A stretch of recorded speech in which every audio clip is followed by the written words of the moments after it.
L'odeur des vieux livres et des nouveaux départs flottait dans l'air. L'université d'Édimbourg vibrait de l'énergie d'un nouveau semestre. Les étudiants se pressèrent dans les couloirs, leur voix formant une symphonie vibrante d'anticipation. Parmi eux, John Riley, un jeune professeur de littérature, se frayait un chemin à travers les visages enthousiastes. Il adorait cette période de l'année, le nouveau départ, la promesse de nouveaux voyages intellectuels. Pourtant, il portait une certaine lassitude dans son cœur, l'ombre d'un amour passé. John atteignit son bureau, un sanctuaire de savoir et de solitude. Il s'installa à son bureau, l'odeur familière du papier et de l'encre l'enveloppant d'un confort familier.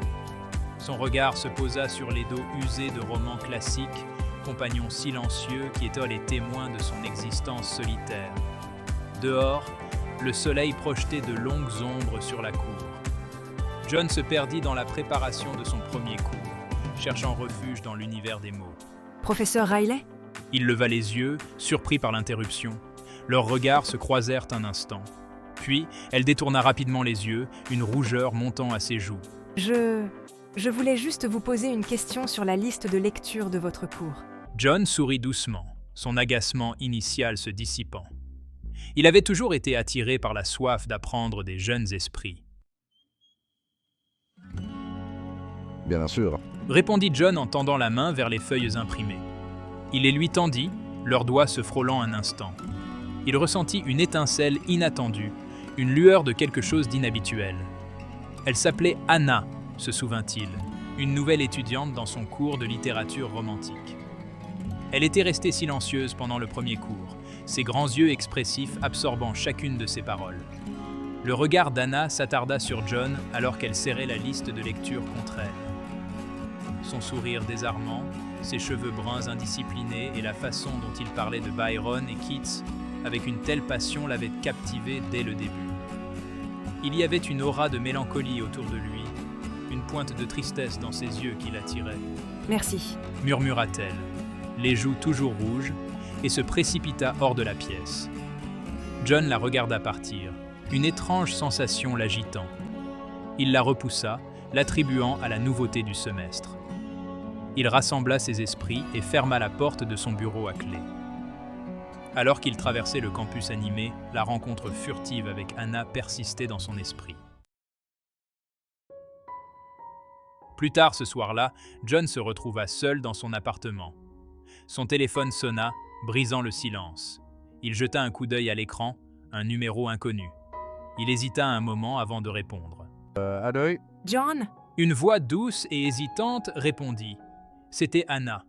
Sa voix semblait différente, vulnérable, dépouillée du ton formel qu'elle utilisait en classe. Une vague de confusion submergea John. Anna, comment as-tu eu mon numéro ? Le silence s'abattit sur la ligne. Je crois que je me suis trompé de numéro. Balbutia Anna, sa voix à peine audible. John pouvait entendre la panique dans sa voix. Il laissa échapper un petit rire, une vague de chaleur le parcourant. Ça arrive, ne t'inquiète pas. Ils étaient sur le point de raccrocher quand Anna reprit la parole, sa voix empreinte d'une énergie nerveuse. « Professeur Riley, enfin John, je me demandais si… » commença-t-elle, avant de s'arrêter brusquement. John attendit patiemment, sentant son hésitation. C'est quoi, Anna ? L'encouragea-t-il doucement. Il l'entendit prendre une grande inspiration. « Je me demandais si vous aviez des recommandations pour aller plus loin dans mes lectures. » John sourit. Il savait que c'était une excuse bidon. Il sentait que quelque chose d'autre la tracassait. Bien sûr, Anna. Qu'est-ce qui te plairait ? Et ainsi commença leur rituel nocturne. Au début, leur conversation tournait autour de la littérature, leur passion commune comblant le fossé entre l'élève et le professeur. Mais à mesure que les jours se transformaient en nuit, leurs discussions s'aventuraient au-delà des confins du monde universitaire. Ils parlaient de leurs rêves, de leurs peurs, de leurs espoirs pour l'avenir. John se surprit à se confier à Anna comme il ne l'aurait jamais cru possible. Il lui parla de son amour passé, de ses fiançailles rompues, de la douleur qu'il avait essayé si fort d'enfouir. Anna l'écoutait avec une empathie qui dépassait son âge. Elle lui parla de ses propres insécurités, de la pression qu'elle ressentait pour réussir, de son désir d'une connexion qui aille au-delà du superficiel. Alors que leur conversation nocturne se prolongeait, John sentit son cœur s'émouvoir. Il était attiré par l'énergie juvénile d'Anna, son rire contagieux, la façon dont elle lui faisait voir le monde d'un œil nouveau. Il avait juré de renoncer à l'amour après sa rupture de fiançailles, mais Anna s'attaquait lentement au mur qu'il avait si soigneusement érigé. Il savait que c'était mal, interdit même, mais il ne pouvait nier l'attirance croissante qu'il ressentait pour elle. Le semestre avançait et la relation clandestine de John et Anna aussi. Ils continuèrent leurs appels nocturnes, leur conversation étant une bouée de sauvetage dans l'obscurité. Mais leurs interactions ne se limitaient plus au monde virtuel. On se surprenait à échanger des regards furtifs en classe, nos yeux se rencontrant à travers l'amphithéâtre bondé. John s'attardait après les cours, répondant aux questions d'Anna avec une patience qu'il n'accordait pas aux autres étudiants. Ils se croisaient à la bibliothèque, leurs mains se frôlant en attrapant le même livre. Je me suis surpris à chercher des excuses pour lui parler, mon cœur battant la chamade chaque fois que je voyais son nom apparaître sur mon téléphone. Il était extrêmement conscient de la corde raide éthique sur laquelle il marchait. Il était son professeur, son mentor, et pourtant, il ne pouvait ignorer l'attirance intense qu'il ressentait pour elle. Je savais que c'était mal, insensé même, mais je ne pouvais pas rester loin d'elle. La frontière entre l'étudiant et l'amant s'estompait, et John était à la fois terrifié et exalté par la chute. Il essaya de se convaincre que ce n'était qu'un béguin inoffensif, que cela ne mènerait à rien de plus. Mais au fond de lui, il savait qu'il se mentait à lui-même. John arpentait son bureau. Ses pensées étaient un désordre chaotique. Il n'arrivait pas à se concentrer sur son travail, son esprit était consumé par Anna. Il était déchiré entre ses obligations professionnelles et les émotions accablantes qui menaçaient de le consumer. Je connaissais les conséquences potentielles de notre amour interdit. Je pouvais perdre mon travail, ma réputation, tout ce pourquoi j'avais travaillé si dur. Mais l'idée de rester loin d'Anna était insupportable. Il avait besoin de sa présence, de son rire, de la façon dont elle le faisait se sentir à nouveau vivant. J'étais pris au piège d'une toile que j'avais moi-même tissée, chaque regard volé, chaque appel nocturne m'entraînant plus profondément dans l'abîme. Le poids de son secret l'étouffait. Il ne pouvait se confier à personne. Ses collègues étaient trop inconscients, ses amis trop éloignés. Il était seul dans son tourment, hanté par la conscience que ce qu'il faisait était mal. Je m'étais toujours enorgueilli de mon intégrité, de ma boussole morale, et pourtant me voilà au bord de tout gâcher pour un amour qui pourrait me ruiner. Malgré la menace imminente d'être découvert, John et Anna trouvaient du réconfort dans les moments volés. Ils se retrouvaient dans des coins reculés de la bibliothèque universitaire, leurs doigts entrelacés alors qu'ils chuchotaient des vers de leurs poèmes préférés. Ils faisaient de longues promenades dans les rues pavées d'Édimbourg, leur rire résonnant à travers la vieille ville.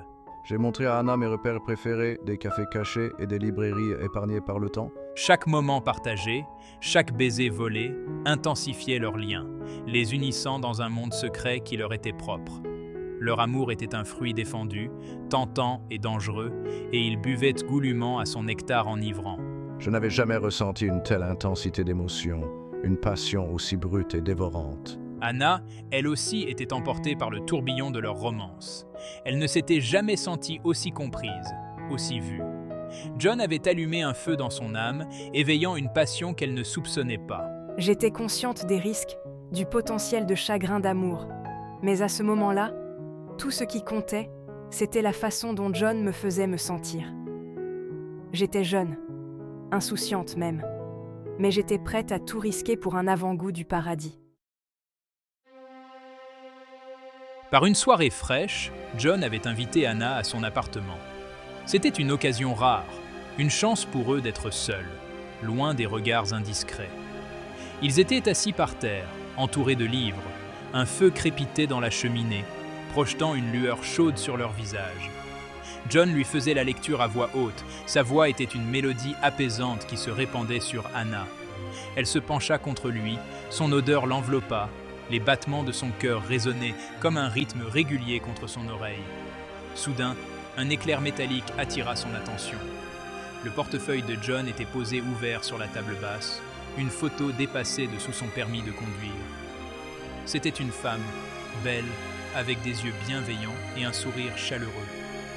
Le souffle d'Anna se bloqua dans sa gorge tandis qu'elle prenait la photo, ses doigts tremblant légèrement. « Qui est-ce » demanda-t-elle d'une voix à peine audible. John releva brusquement la tête, son visage se vidant de sa couleur lorsqu'il vit la photo dans sa main. « Anna, balbutia-t-il, son esprit s'emballant. La vérité frappa Anna avec la force d'un coup physique. « Tu es fiancée » murmura-t-elle, les mots lui restant en travers de la gorge. John la regarda, les yeux emplis de honte et de regret. « C'est compliqué. » commença-t-il, mais les mots sonnaient faux, même à ses propres oreilles.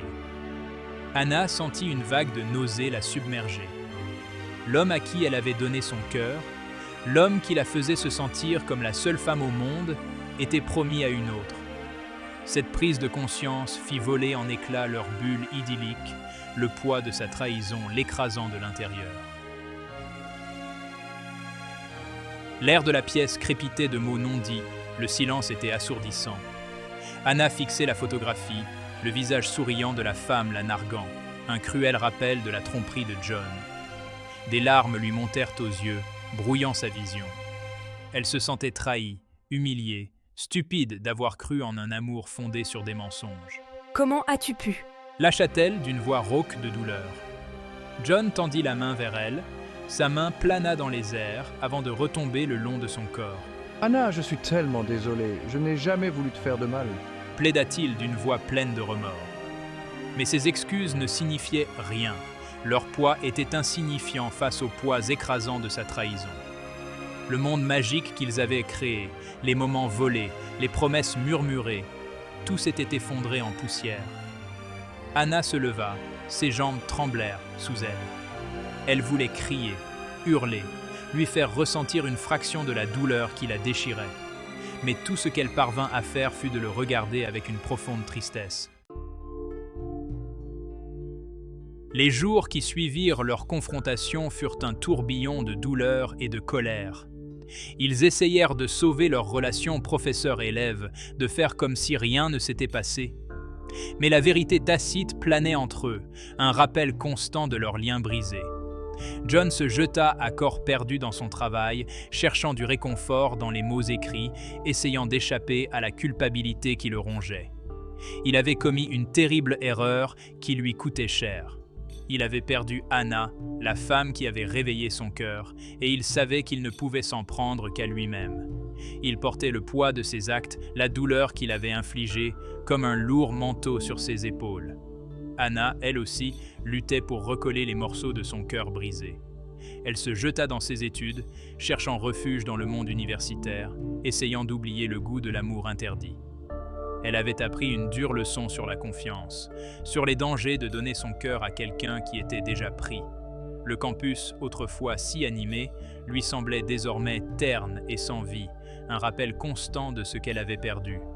Elle évitait John, son cœur se serrant chaque fois qu'elle apercevait sa silhouette familière au loin. Ils avaient partagé quelque chose de spécial, quelque chose d'intense et d'inoubliable, mais c'était une flamme qui avait brûlé trop fort, trop vite, ne laissant derrière elle que des cendres et des regrets.